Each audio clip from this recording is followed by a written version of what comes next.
Well. I guess we finally got the answer to the question, does Christian McCaffrey solve everything for the 49ers? The answer is no. What's up, everybody? Guy here. It is Sunday evening, and the 49ers are somehow 5-5 after Geno Smith, who apparently made it personal, beats them for the first time in his career. He's now 1-5 against the 49ers. Big headline. He finally gets it done. Brock Purdy throws for 159. McCaffrey, the average says he ran for 4 yards a carry.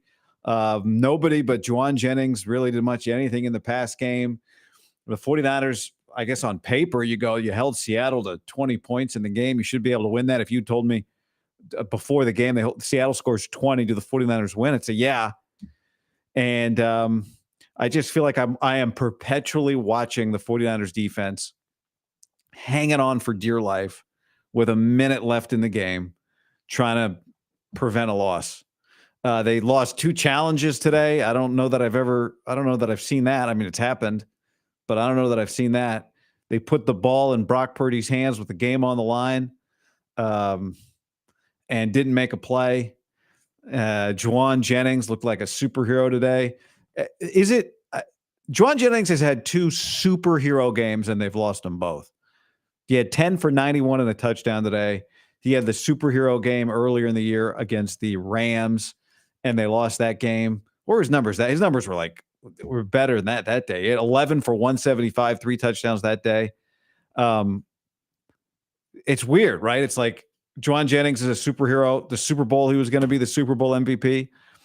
But if he's your best option, then it kind of tells you that maybe your offense isn't dynamic enough. I don't know. I don't like to say that because he was the guy that showed up today for them. But maybe there's something to that. It's just what a bizarre 49er season. I definitely haven't seen a year like this in the Shanahan era. Did not see a year like this in the Harbaugh era. I don't know that I've seen many years like this, period. I mean, they're losing games like a baseball team loses games.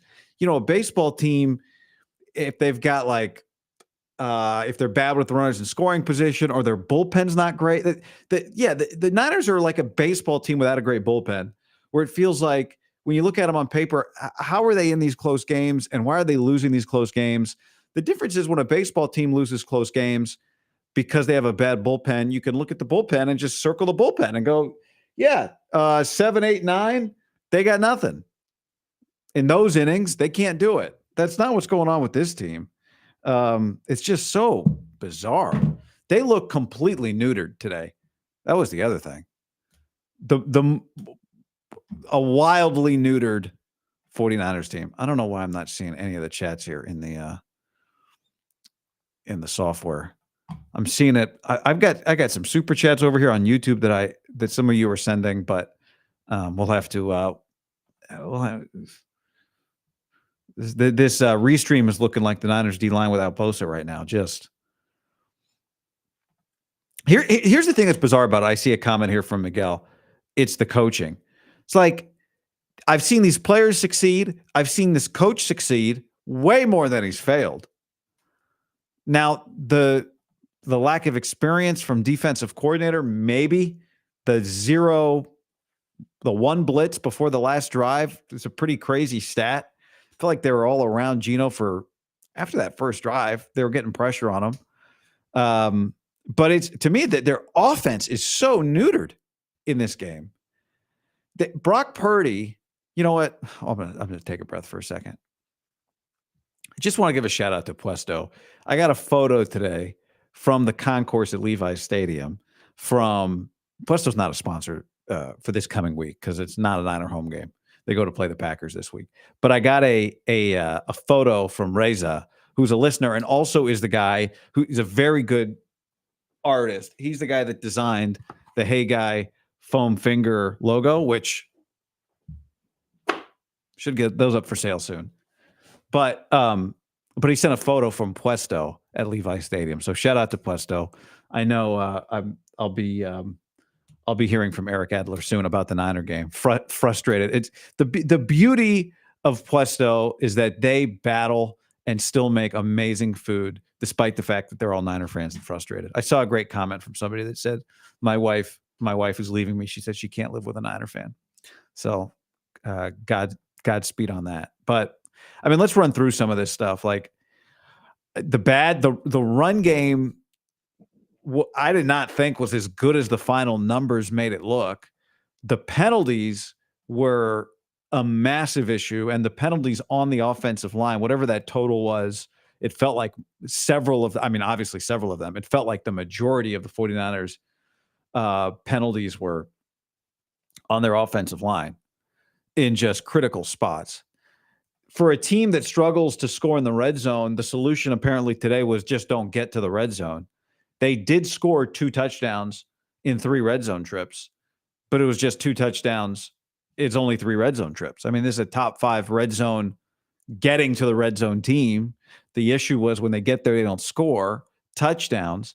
Today they scored touchdowns, but even then it felt fluky. Like the first touchdown from Purdy, both his touchdown run and the play before it were plays that were completely blown up by the defense. The Seahawks were all over the Niners' bootlegs today. It was just a mess. It was a complete and utter mess. Especially the Cardinals are off this week. They're 6-4. You go win this. You're at home against Seattle. For anyone who was at the game, send me a message. The vibes at Levi. Was the crowd good when this game started, or if they had enough too? It was just weird. Debo didn't contribute. Pearsall didn't contribute at all. It was all Jennings and McCaffrey. I mean, you add it up, the two of those guys were 71% of the 49ers offense. 71% of their yardage came from Christian on the ground, Christian receiving, his 4 for 70 for 27, and Juwan Jennings. I was just. Let me get to the point about the neutering. This is the part that felt like, is this offense, is everything just going to be around the line of scrimmage? Everything? Brock Purdy today was 5.7 yards per attempt. 5.7 yards per attempt. It's the third. I mean, they've had some bad yards per attempt games here. He had 4.2 against Tampa, 3.3 against Kansas City. Are these rushing? Those are rushing yards. Hold on. It's the second worst passing yards per attempt of Brock's career. The only game where Purdy was worse yards per attempt than 5.7 was the Cleveland game last year in bad weather.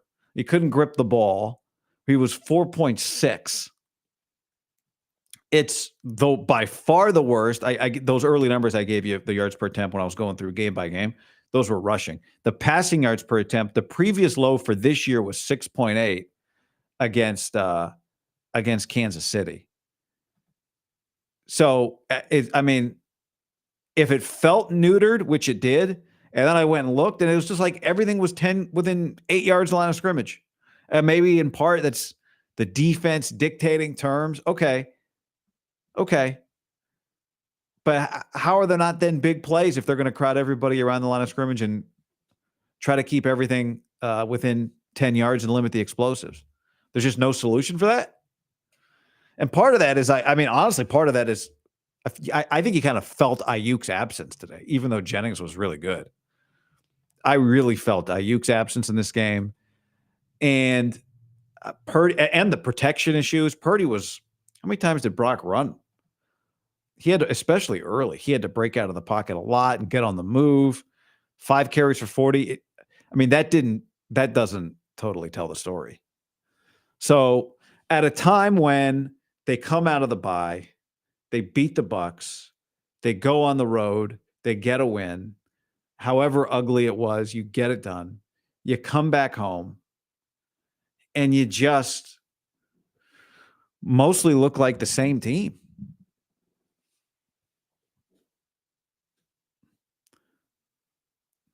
I've said this about these post-game reaction shows that we do, is I try not to have you can have overreactions to the game, but I try to at least think for a second before I say something like big picture historical about this team. But man, it's one of the weirdest football seasons I've ever witnessed. And I know every time I say that, there's a big like the coach, which of course. But what's crazy about it is this coach has won so many games. And so, like there was some conversation about the league adjusting to him, and now defenses have seen this. That's all well and good, but these players like, and no Kittle today obviously hurts a lot too. No Kittle, and then Bosa gets hurt. That all hurts. But to me, that's not enough for this offense to suddenly turn into the most neutered 49ers offense of the Brock Purdy era. By the way, not only did Jennings have 10 catches, he was wide open for like 5 of them. It felt like the other 5 were just dude on his back, trust him to go make a play. Defender on his hip, put it up, and Jennings is going to go get it. Fighting for his life as he comes out of his break, turn around, snag it. I would imagine the Seahawks are going to hit their defensive secondary film study, and they're going to look up and be like, hey, you know what? We did a pretty good job on Jennings. Like, you guys are on him. He just made plays. And so the volume for Juwan was great, but there was just no dynamics. Where are the dynamics?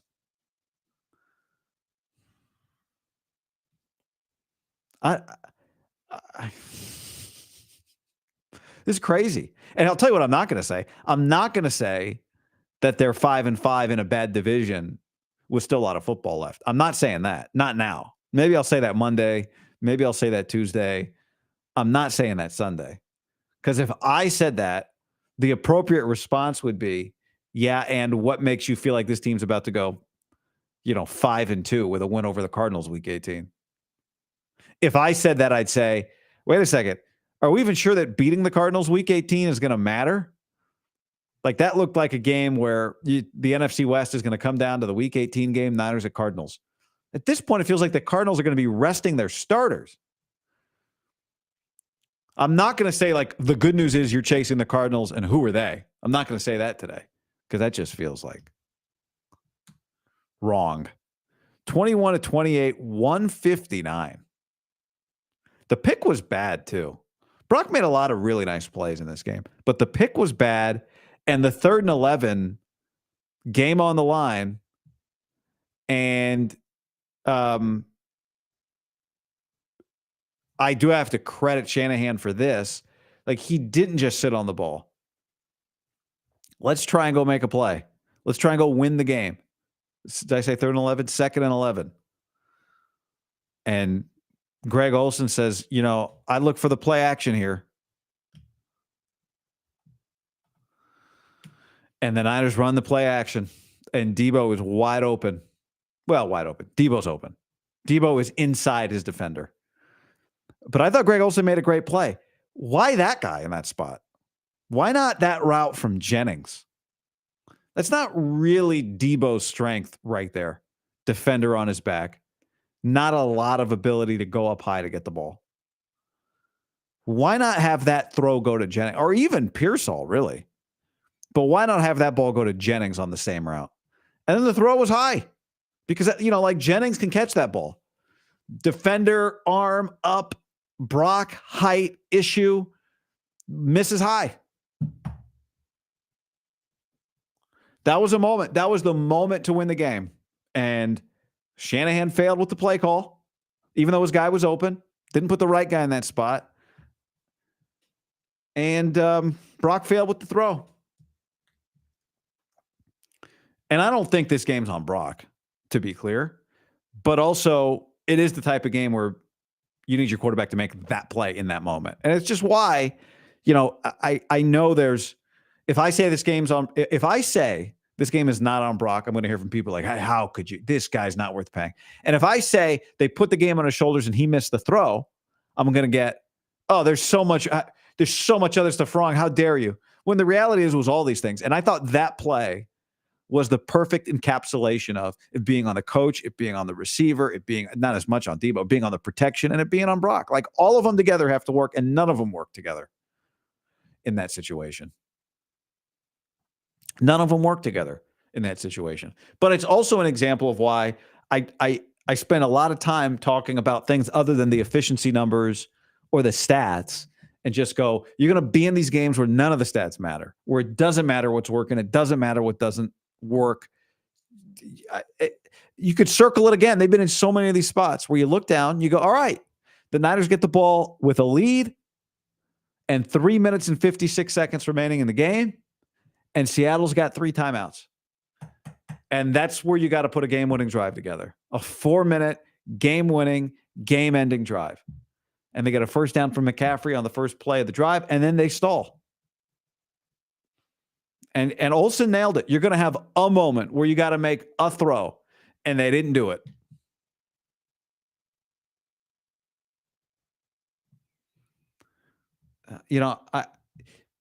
There was a window where the NFC West was just so bad. And that window closed.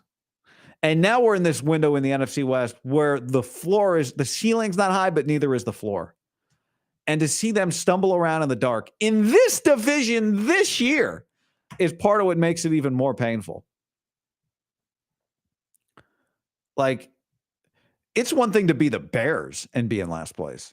Detroit, Minnesota, and Green Bay are all headed for the playoffs.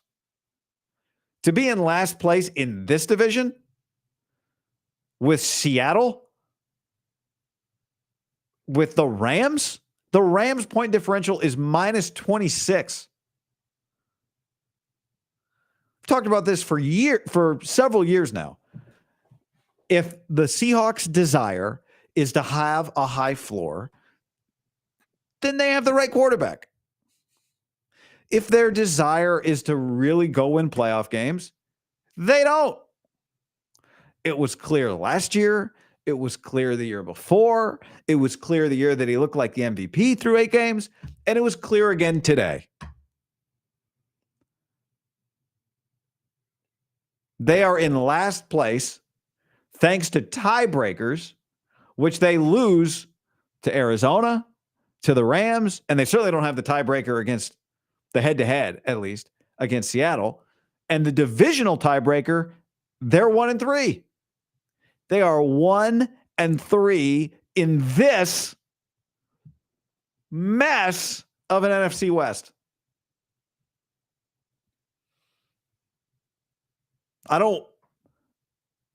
Arizona doesn't deserve this because they're 6-4 on their bye, but none of these teams should make the playoffs. They should take, I don't know. Somebody's making the playoffs this year who kind of is average. And it's going to be the team that wins the NFC West. And the team that wins the NFC South. But, oh my God. It's one thing to play like that against the Packers, to play like that against the Bills, to play like that against the Chiefs. In this division? What is going on? Who are these guys? What did they do with the 49ers?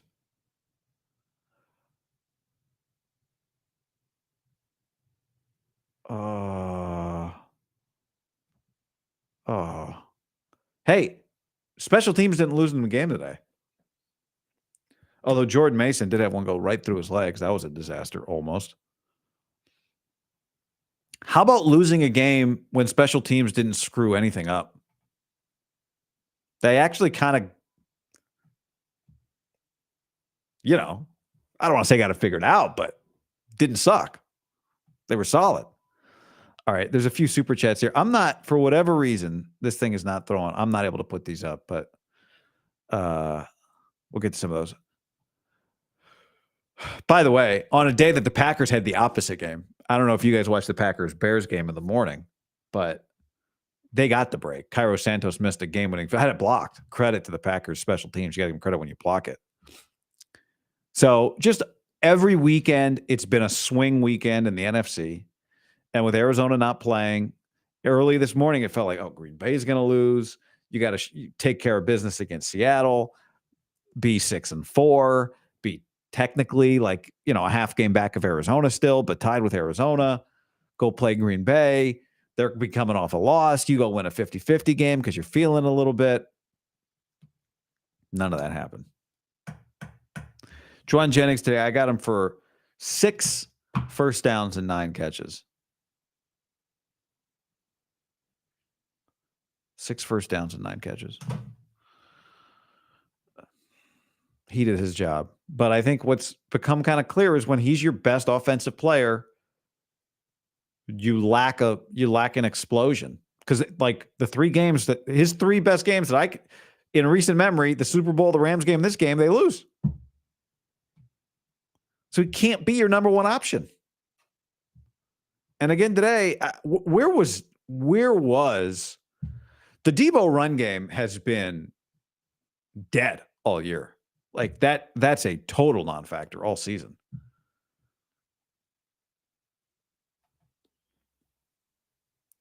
I maybe I'm being biased. I thought Shanahan should have won both challenges, by the way. But he could have used one of those timeouts. Could have used the timeout late in the game.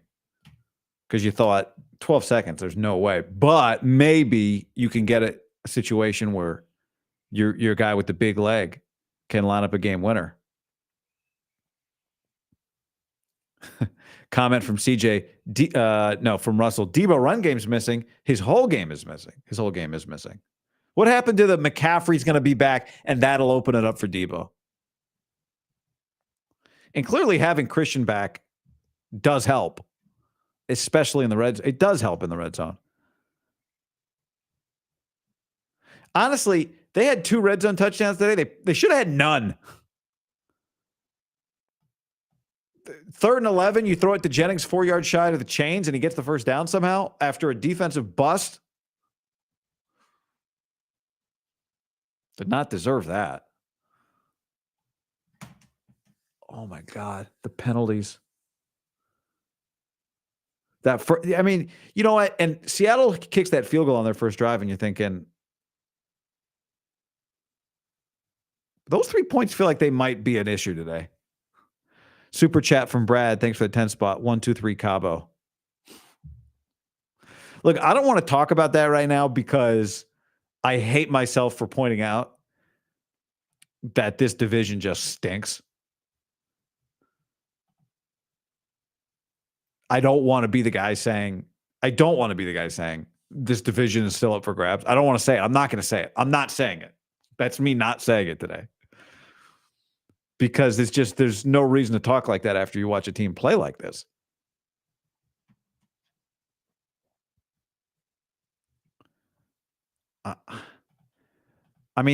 There were some things where, they've had a couple games this year where they're in position to win ugly and they lose.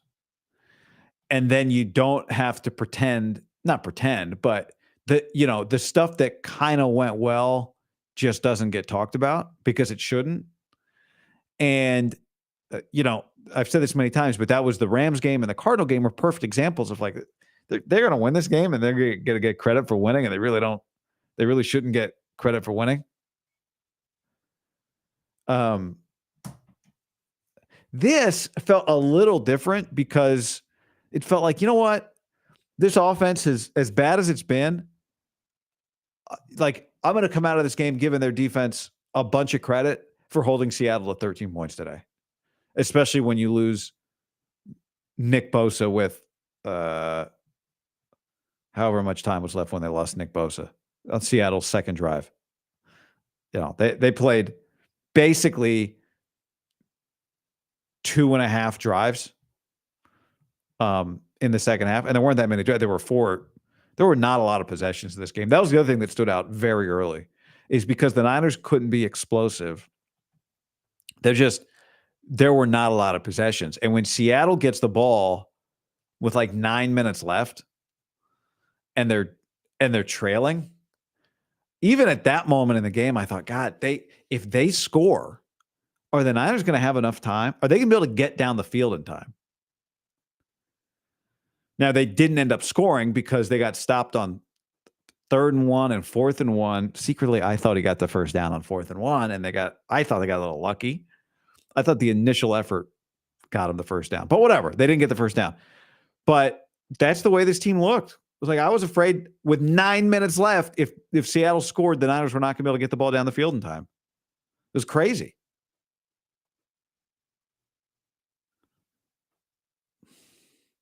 To not break a McCaffrey run, it's just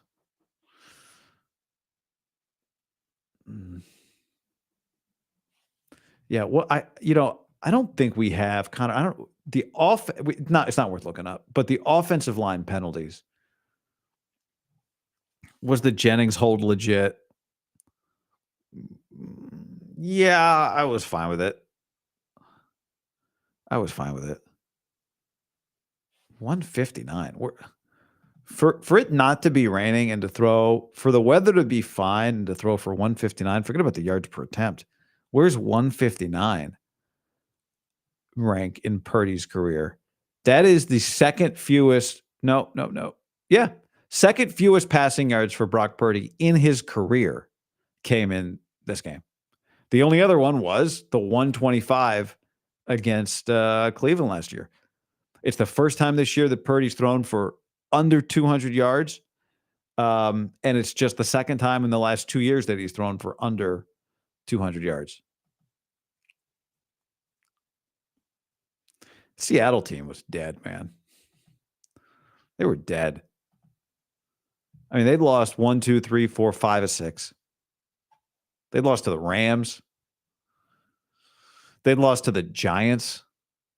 They had also lost to the Bills, the Niners, and the Lions. So, I mean, those are good teams. They now play Arizona twice. So this is where, the NFC West is just such a cluster. Because I saw somebody say, like, oh, well, go look at Arizona's schedule. And I have looked at Arizona's schedule, and they play Seattle twice. And I don't think either one, like, they're going to split those two. They play Minnesota. They also play New England and Carolina. They play the Rams and the Niners. Could they, in theory, could they easily go 4-2 and just win the division? Yes, they could. Am I giving the Arizona Cardinals that benefit of the doubt? No, I'm not. But even if they don't, it still might be enough to have a better record than the Niners. Like, you win this game against Seattle, then all that really matters is you and Arizona. You lose the game now, and now your Rams game matters.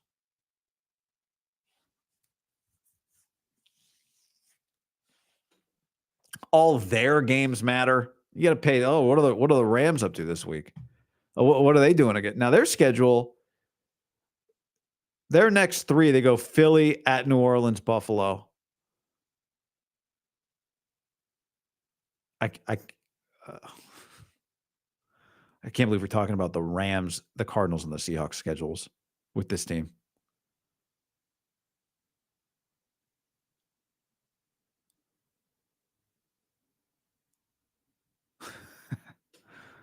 Mark says, "Guy, do you honestly think the Niners are a good team? Lots of good names, but it really doesn't look like it." No, I honestly do not. Why? No, of course. I do not think that they're a 5-5 team. They're a 5-5 team. And if you're a 5-5 team, you're not a good team. And it's not just their record, it's the way they look, the way they lose.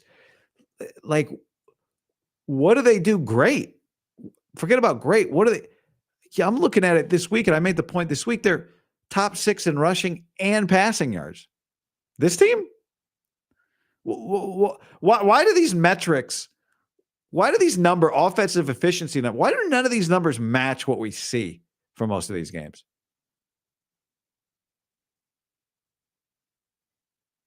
Are they tired? I'm not a Super Bowl hangover guy, but are they missing something?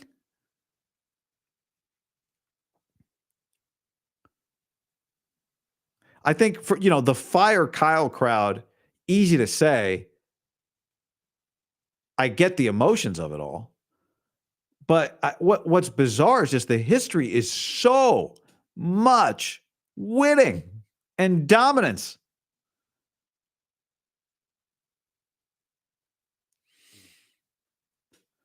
I mean, I don't want to say these are excuses. They're realities. Is like revolving door. They can't keep their elite personnel on the field. And maybe it's just a matter of, I don't know. It's crazy. I'm just shaking my head. Somebody said they're exhausted emotionally. They look like it. Playing in all these close games is just a drain. But watching all these close games is a drain. Fighting for their lives. Super chat from 408 Kill a Shark. Niners not winning against Green Bay and Buffalo.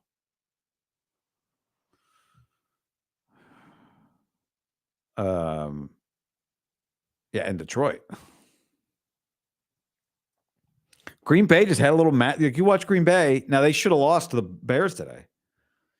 They had a little magic, but the Bears had a little spice today.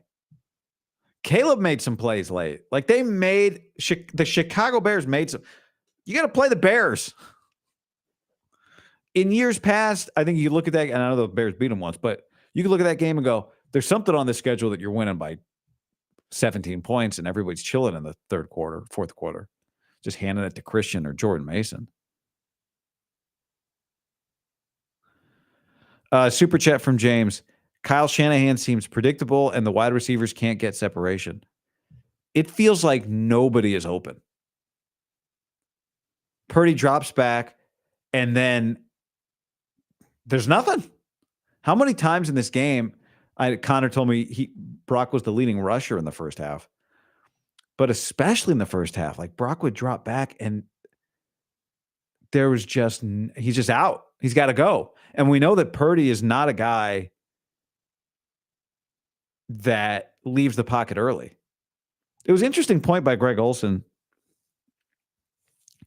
The way he said it was like, Brock is so used to not having McCaffrey that he's got to adjust back to having Christian and using him as a safety valve when there's pressure and the play looks like it's over. Get it to Christian.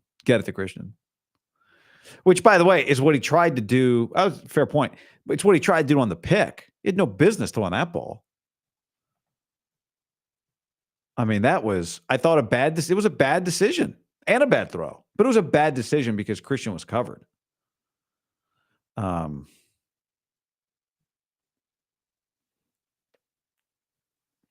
We'll do the rewatch on the Brock game. I thought it was a great example of it's hard for any one game to be any one thing. And he made some critical errors, and he made some clutch plays too. When it came time to make the clutches play, he didn't make it. Comment, I saw a weather report in Buffalo. It may be a snow game, so at least that'll be fun to watch.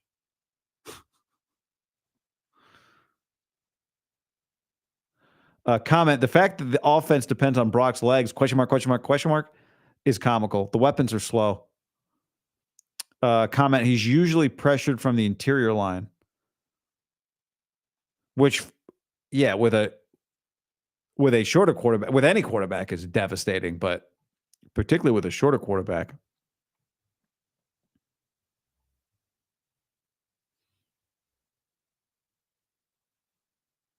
Russell, that's a good question. On a scale of 1 to 10, how disappointing is the season? I guess with 10 being the most disappointing it could be. I would say it's an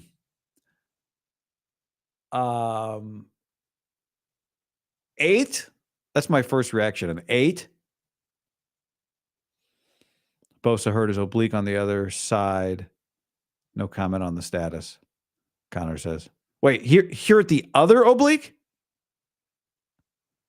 Or re-injured the same oblique. It was interesting. Pam Oliver's report during the game was, I talked to Nick before the game, and and it's not so much a hip, it's an oblique. So it's so Connor just weighed in here to me in the private chat. It's the opposite of the hurt hip. Good God.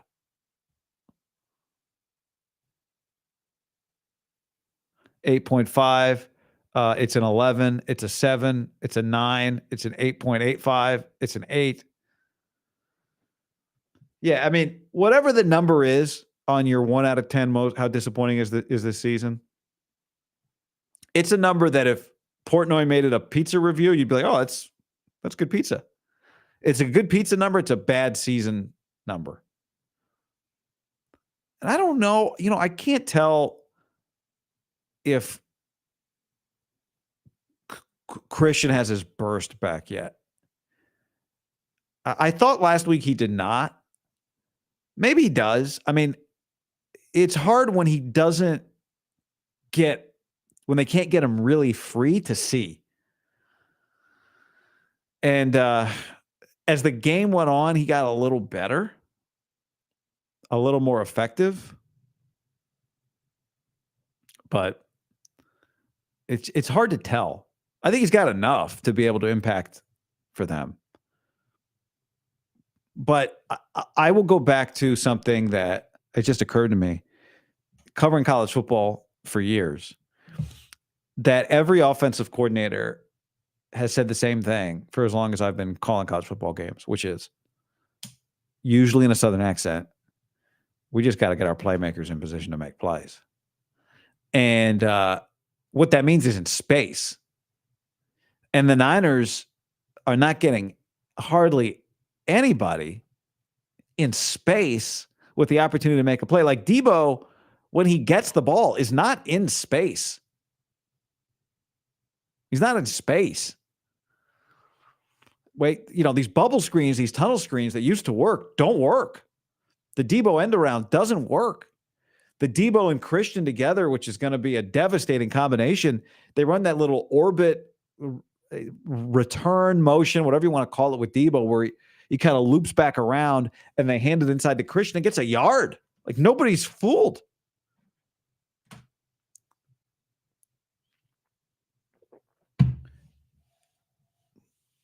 I hate to say this at this point in the year, but I thought coming out of last week it would be an appropriate thing to say, but they really do.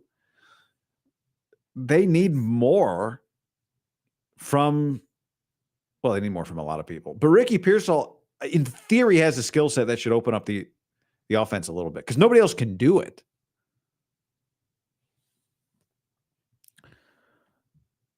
Super chat from Michael. Fire Sorensen now. Clear his desk. Buy his plane ticket. Get his Uber. We have other problems, but I've seen more than enough. I was talking to Connor, who's going to make his first appearance at some point today here, who's been behind the scenes doing good work here on the channel for a little while now. And before the game, he said, you got to fire somebody. I said, fire who? Sorensen gave up 13 points before Shanahan's offense couldn't keep the ball in a 4-minute offense. Like, if you told me your defensive coordinator gives up 13 points, including when you turn the ball over, essentially give it to them in the red zone, you hold them to 13 points, and the offense has the ball with 4 minutes left to try and end the game. Is that good? I mean, don't get me wrong. I'm with you in the sense that, like, it's extremely frustrating. And to not be able to create this team, since they lost D'Amico Ryans, only seemed to blitz at the wrong time. It's crazy. Steve Wilkes only blitzed at the wrong time. And now this year, it feels like sometimes they only blitz at the wrong time. Today, it's just like they're showing blitz. Oh, yeah, no, everyone can see it coming because they haven't done it all but once today.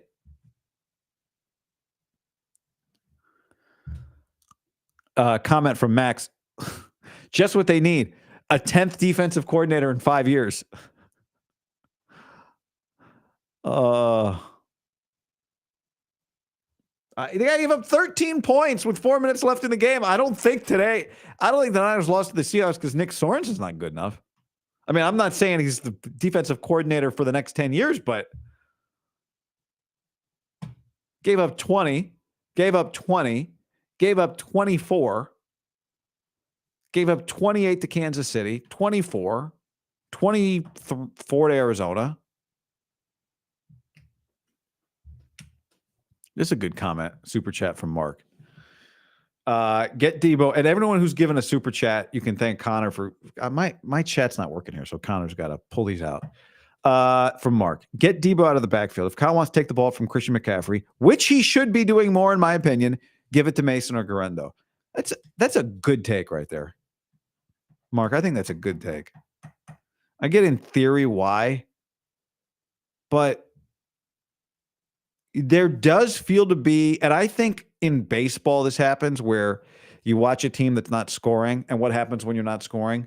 You're topping it to the second baseman, you're chopping it to the third baseman, and you're just jogging down the first base line. When you're not scoring in baseball, it looks like you have no juice because nothing's happening on the bases, and everybody's just jogging down the first base line and being thrown out by 7 steps. And so it feels like your team isn't trying, even if they are trying. But if you're not putting the ball in play in a way that creates situations where you run hard, then it looks like you're not trying. And so I want to be careful not to fall into that trap. But I will say, yeah, I mean, some of their young guys just got a little. Garendo, it's not like he broke the game open on special teams, but he did have a little burst when he touched the ball. Got one return out to the 29. Mason didn't look good on that return, but the run that he had burst. You know, Renardo Green and Mustafa, like, these guys are just, they've got some juice to them. And yeah, there's just got to be other ways to not have Christian carry the ball as much, because today he took a ton of big hits. McCaffrey took a ton of big hits today. Just physical. Even, you know, the other thing that's scary is Brock took some hits today as a runner. Brock took one hit square in the back on a scramble. That was just, I think Burkhart made the point, because they got to the point with, it has gotten to the point with Purdy where they are relying on his legs too much. I think we've arrived at that point. It's just a little too much of Christian having of Purdy having to make plays with his legs. I mean, 5 for 40. God, that is, it felt like more. It felt like much more than 5 carries for Purdy today. You add that to the 159, it's still under 200 yards of offense created. So, I mean, you've gotten used to the pain and the frustration this year. I keep thinking that maybe their injury luck is going to turn, and then you look up and Kittle's out this week, and then Bosa gets hurt. So you're just on hyper vigilance for Brock, and it's not a good recipe. Any team that's ever relied on their quarterback to run in big spots, you just live by it, you start to die by it too. And so that's not the story of this game at all. That really has nothing to do with it. But you know, I can't help but start to sense that it's happening a little too much.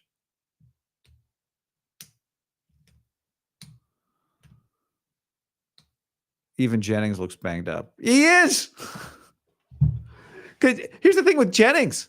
Like Debo, almost nothing happens without a collision because he plays his ass off.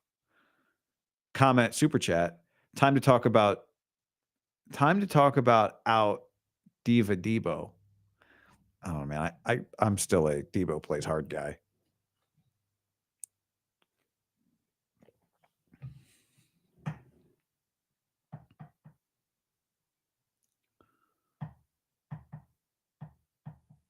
Not sustainable. Brock isn't a big guy. Yeah, it's just, I can't believe. Have you noticed this during the game too? A couple times on the edge rush, a Seahawk edge rusher would spin back after he would come outside and upfield and then spin back in, kind of sensing what Purdy was going to do. I don't know they got to him in that spot, but I can't believe anybody goes for that pump fake.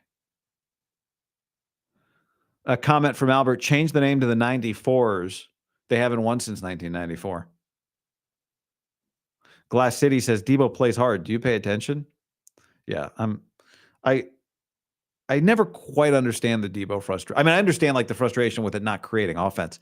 I never quite understand the like, oh, did you see Debo jog in that one JT O'Sullivan video? He doesn't play hard. Like, he plays pretty hard.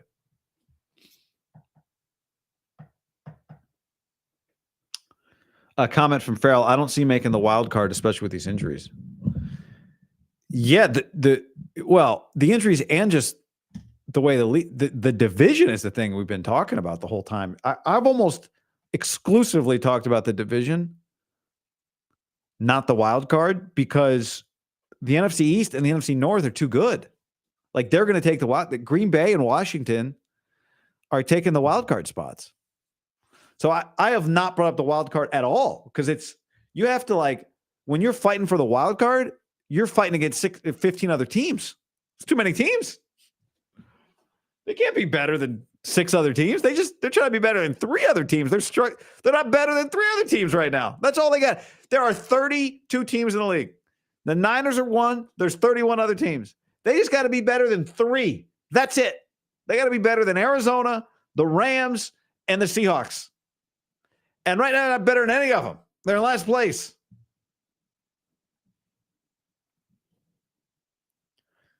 Green Bay is beatable. Yeah, a lot of people are beatable. Plenty of teams are beatable. They're not beating them. This is a good comment. The math, capital T, capital M, the math isn't there for the division or the wild card. Now, the reason that D. Anthony with that comment capitalized T and M is because that's all I've been talking about for most of the season is the math. It's not about looking like a good team. It's not about maybe even being a good team. It's just about the math of the NFC West. The math is definitely not there for the wild card. The math is getting longer for the division because now you're in a position where you don't have any of the head-to-head tiebreakers. So we go to divisional record next, your record against your division. And, I mean, they've got the worst divisional record. And then they all play a lot of the same teams. So your common games record, even if you were to tie divisional record, your common opponent's record, there's not a great advantage there unless you start beating like the Bills and the Packers. And I don't think anybody here listening to this or watching this is holding their breath for that. They're 1-3 in the division. So even if they beat Arizona, even if they beat the Rams and get to 3-3 in the division, that, that may not be enough for them to win the tiebreakers. Let's say Arizona, let's just say, okay, Arizona loses to Seattle and then they lose to the Rams and then you beat them. Let's say they split with Seattle, lose to the Rams, and you beat them. Well, they're going to be 3-3 in the division. So you're not going to get the head-to-head. You're not going to get the divisional tiebreak. So now we're going to go to common games. Like, who knows at that point? Like, they beat the Jets. They lost to the Vikings. Cool. So did you. That doesn't help. And that's where, like some of these teams, the team that I can't. No, I don't know.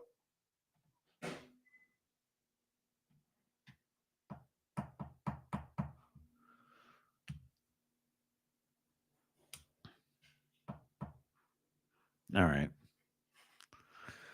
God, I got so many notes here that just feel from the game that just like, I don't really feel like breaking down drive by drive at this point. The other thing, when you play Seattle, you do get breaks because Geno,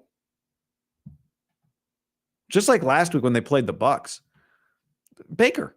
I know everyone's in, like, I'm happy for Baker. I really, and Geno, like both those guys are great stories. They really are. I am genuinely, I enjoy both of their successes and their stories. But they're capped. And they make mistakes and they skip balls and they throw bad picks and they do not play perfect games ever. The Niners are not getting beat by anything remotely close to perfect football. That's the other thing. It'd be one thing if you're like, yeah, we didn't have it today, and then they just got everything right. But they don't. Hey, by the way, I mean, held Kenneth Walker to 54 yards.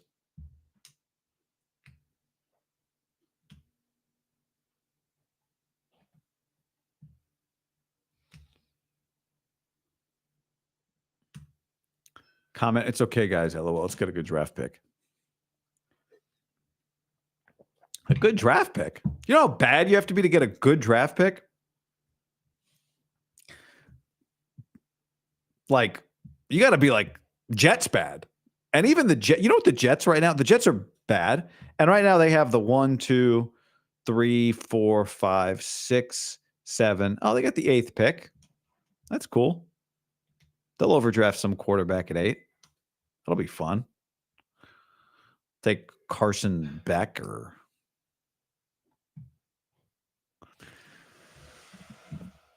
super chat from Tobin. Appreciate it. Debo has no juice anymore. He doesn't work. 25 million. He doesn't work. Oh, 25 million. Yeah, I mean, historically, when Kyle Shanahan's in a hole and his team's in a hole and his back's against the wall, he goes to Debo to bail him out. And it's not working. Super chat from Michael. Michael says, for context, I'm a diehard Mets fan. I never thought I'd say this during the Shanahan era that I can't wait for spring training. Talk me off a ledge. Oh, well, I mean, I can talk you off a ledge. I mean, if you want to talk about, I don't think, unless you are truly like real life suffering, right? Like you're in pain. Somebody you love is in pain. Like true suffering. I think life's too precious to jump ahead 2 months, just to give away 2 months of your life. So since this is a football, I will say the way my body feels, this is not, I swear to you, this is not a glass half full take at all. But, and some of you might say it's sad, the way my body feels while I'm watching this team play football is hard to replicate. It's not good. It's not good. But I wouldn't, like, your body doesn't feel anything during Mets spring training baseball. I go to spring training games. I feel nothing. But tired. Like, I went last year, Sloan Park, Cubs. I went and slept in the grass in the outfield. I feel nothing. And that's no fun. I'm not saying this is fun, but I'm also not saying it isn't.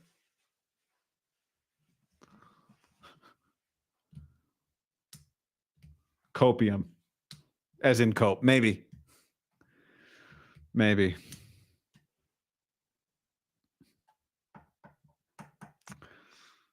You'd be like, guy, if you mean that, then is that how you felt during the Super Bowl? I'm definitely a better to have loved and lost than have never loved at all person. Yeah.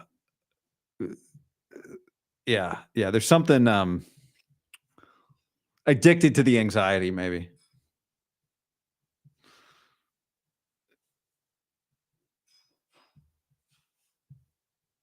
Comment that didn't help. Well, I'm just telling you how I feel. All right. So, you know what? Let's get to this. Because if you want to feel a little of it, and I sincerely do enjoy this. And there's a few ways that people, you can support the show. You can go to Apple Podcasts and leave a review. We haven't done the mailbag in a while, but I do promise the mailbag's coming back. Go to Apple Podcasts, leave a review, 5 stars, leave a question. That's a mailbag question. When you leave comments on YouTube, those are possible mailbag questions. You can go to Puesto, Mexican Artisan Kitchen, 2 locations at Levi Stadium. I'm just telling you because I'm a big fan and I love them. This week is not a Puesto sponsor week because it's not a home game, but they go above and beyond for me. I try to go above and beyond for them. They have 2 locations in the Bay Area, Santa Clara, Concord. They have locations in San Diego. They've got Orange County. I've been to the La Jolla location and I highly recommend it. But go check out Puesto. The food is fantastic. The drinks are great. It's a family-owned business of Niner fans. And in times like these, everybody needs everybody. So anyway, there's that. The other thing is you can go to PrizePicks.com, sign up, use the code GUY, put $5 in, make a lineup. And when you do that, whether you win or lose, when you make that lineup, you will immediately get $50 into your account to do with whatever you choose. And so I play a lot constantly. I've been doing NBA rebounds has been one of the moves, but I'm going to make a few lineups right now here in the middle of the show and show you how easy it is. So I'm going to go Joe Mixon for the Monday night game, Texans, Cowboys. I'm going to go Joe Mixon more than half a score. All right. He's got a touchdown each of his last 5 games. He's averaging about 1.5 touchdowns a game in the last 5. Dallas 31st in run defense. You want to talk about a 1-2-3 Cabo team? Like that's what 1-2-3 Cabo looks like. They're giving up 152 rushing yards a game. All right. I'm going to stick with that game and I'm going to go Nico Collins more than 5.5 receptions. He's averaging over 10 targets prior to his injury. If he's indeed back, he should get his fair share of targets in this game, averaging 7.5 catches in those previous games prior to the injury, in those 5 games. And I'm going to go, Cooper Rush. Let's see, where's his picks? Let's go Cooper Rush. You only get so many chances to come make a play. Let's go Cooper Rush more than half a pick. Do we want to flex play this or do we want to go all out, folks? Well, we're going to put 50. Do we want to flex play it? Let's flex play this. All right. And that's how easy it is. If I get 2 right, I still win. All right. Let's go make another lineup. Let's go. I'm going to go Nico Collins again. I'll be into Monday Night Football. I'm going to go Nico Collins more than, oh, you know what? I don't have Nico Collins rushing yards. So we'll come back to that. You know what I love? And anyone who's been following this closely knows that I love a good kicker number. I'm going to go more than 1.5 field goals made for Kaimi Fairbairn. I'm telling you right now, if you have not played PrizePicks, involve the kicker. You will love it. Had a really good Sunday night performance against Detroit. He's got range, so D'Amico's got options with him. It's averaging over 2.5 field goals made in his last 5 games. Then we're going to go Rico Dowdle, rushing receiving. Let's go more than 83.5 total yards. This is a garbage time play. All right. Cooper Rush, Cowboys are going to be down. 2 weeks ago, he put up 107 total yards against the Falcons, 114 against the Steelers. Let's go back to Nico Collins here. And let's make this touchdowns. All right. And with that little, yeah. All right, here we go. And I'm going to flex play this as well. I'm looking for some layups. All right. So there you go. PrizePicks, code GUY, make a lineup, put $5 in, make a lineup and immediately get $50 into your account. Bam. It's that easy. All right, let's get to some more of your comments here. Actually, you know what? So behind the scenes now for, I don't know, a couple of months, Connor, intern Connor initially, no school credit. Producer Connor has been working very hard, and he's earned himself. He's earned himself anything. He's just constantly giving me comments, and I think we should work him into the show here because he's got some kind of clean up anything I missed, anything you guys are saying. Super chat from James. 1 to 2 yards on first down for McCaffrey. How many times did that happen? Is JP Mason done now? I mean, JP Mason shouldn't be done now. The other thing is, a couple things like, we go back later and look at stuff. One thing I want to look at tonight or tomorrow is like, did they complete any balls? I mean, I know they did a few, but were they throwing the ball with any efficiency on first and second down? I know Juwan Jennings had 6 of his 9 catches were first downs. Not all of them were third downs, but I think like 5 of those were third downs.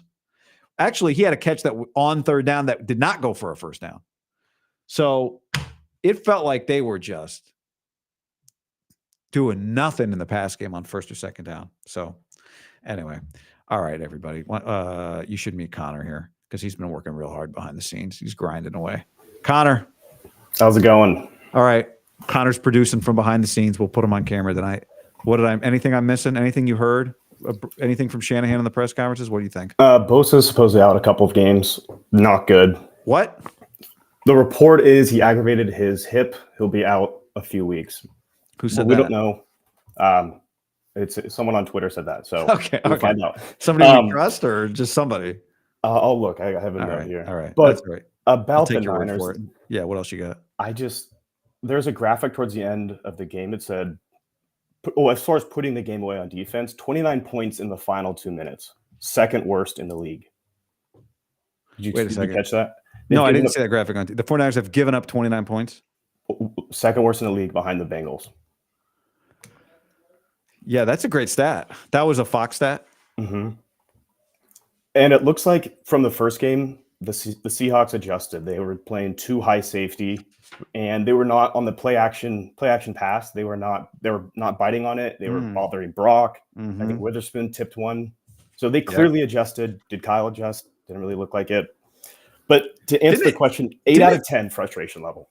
Oh, yeah. I'm glad you waited on that. I was going to ask you that. Feels like maybe it should be higher. Didn't it feel like every bootleg, almost, the one bootleg to Juwan Jennings on the touchdown, they got that playoff? Yeah. But it felt like at least twice, if not 3 times, Brock would turn after the blind bootleg and somebody was just right there. Yeah. And he's not big enough to get it over them. And the one that Witherspoon blocked or tipped, he had 2 guys open, but he just couldn't get it past them. But actually, I want your thoughts on this drive, putting the game away drive. The Niners have had like several chances this year to put the game away. Pop 1, 11 yards to McCaffrey. Yeah. And then, rush for 1 yard, high miss over the middle. But it felt like the same thing. The Rams, they couldn't put the game away against the Rams. They came back. The Cardinals, and now the Seahawks.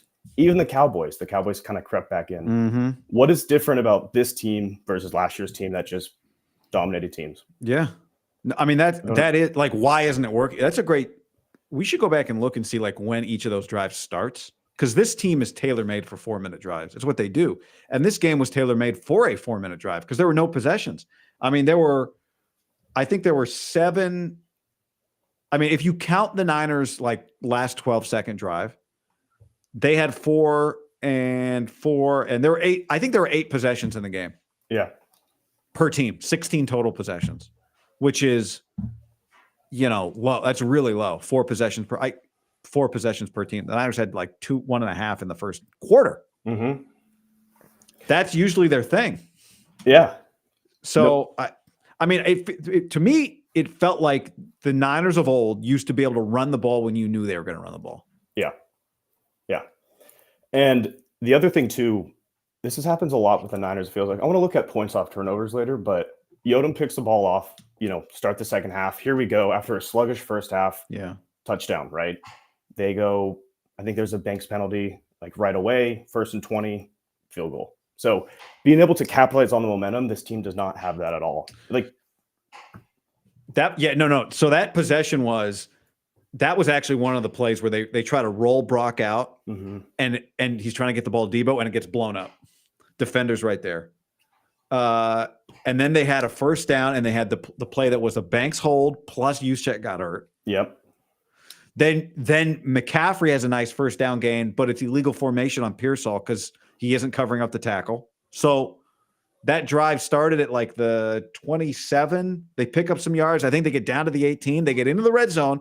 They end up back at the 31. McCaffrey for 5, Christian for 3, check down field goal. Yep. And that's the point of the game where you can start to separate. You're a better team. Now go show it. And then 49ers are allergic to blitzing and rushing the passer. But guy, if you're the defensive coordinator and your best player is off the field, shouldn't you blitz? I mean, or rush 5, or how do you change the game there? That stat is alarming, the 29 points in the last 2 minutes, because it's like, I was laughing earlier that before we started the stream, you were like, all right, who do we fire? And the guys get 13 points with 3 minutes left of the game. But then they're clearly their end of game defensive plan is a problem. Well, do you remember the Dallas game? They were just, soft shell, CeeDee Lamb. I do. 2 minutes by touchdown. And then they actually played up. So I don't know. That's right. That's a great point. And then they started to pressure Dak. Yeah.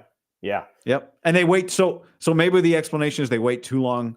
At least at the end of the game, maybe they should have started that drive with pressure because it's not what you would have expected. And Bosa's on the sideline at that point. You're not like Bosa. Floyd is wiped out. I mean, I think you got a sack. Yetur Gross-Matos got I was making a note like Yetur Gross-Matos is playing well. Yeah. And then Gino has that scramble where Floyd is tired, Gross-Matos is tired.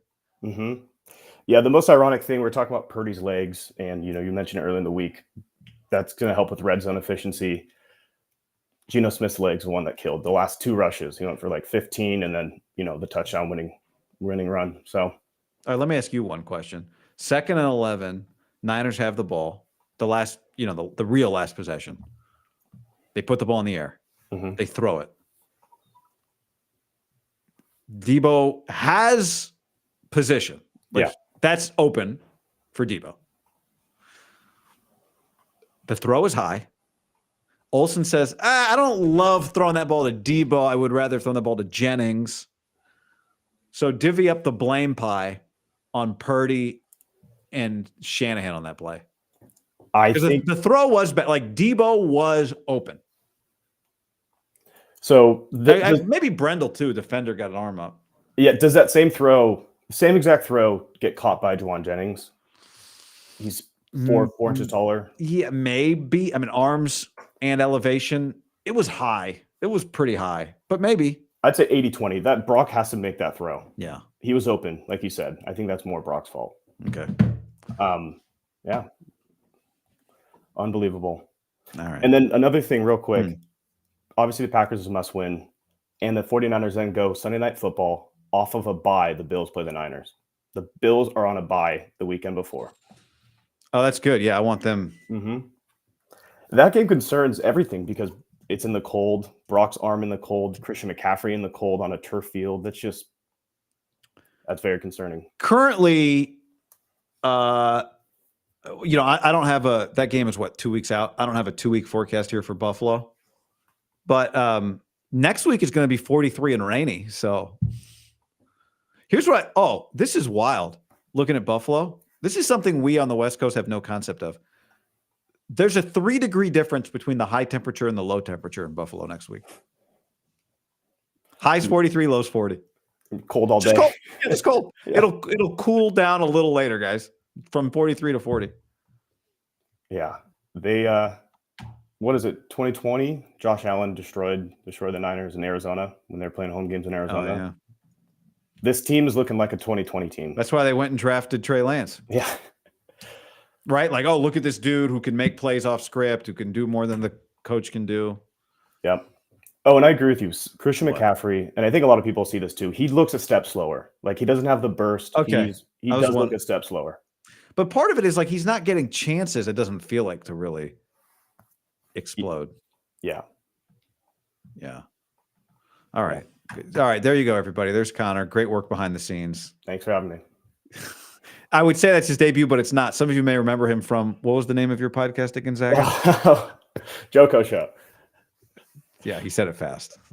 We don't need to go there. No. Episode's still available on YouTube. Absolutely. All right. There goes Thanks, Connor. Good work, Connor. Thanks. He's grinding, man. This dude is. I hope everybody find yourself a Connor. Okay. There you go. That's that, everybody. Thanks for hanging today. Godspeed.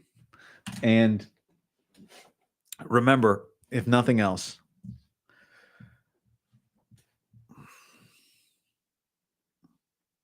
at least we'll have the 2024 season to remember together.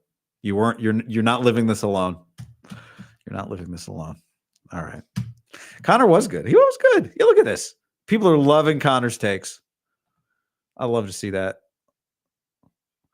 A lot of good. Yeah. All right. Connor's going to start going solo. You know what? Connor, why don't you take the week, actually? On, not off. All right, everybody. Time to roll.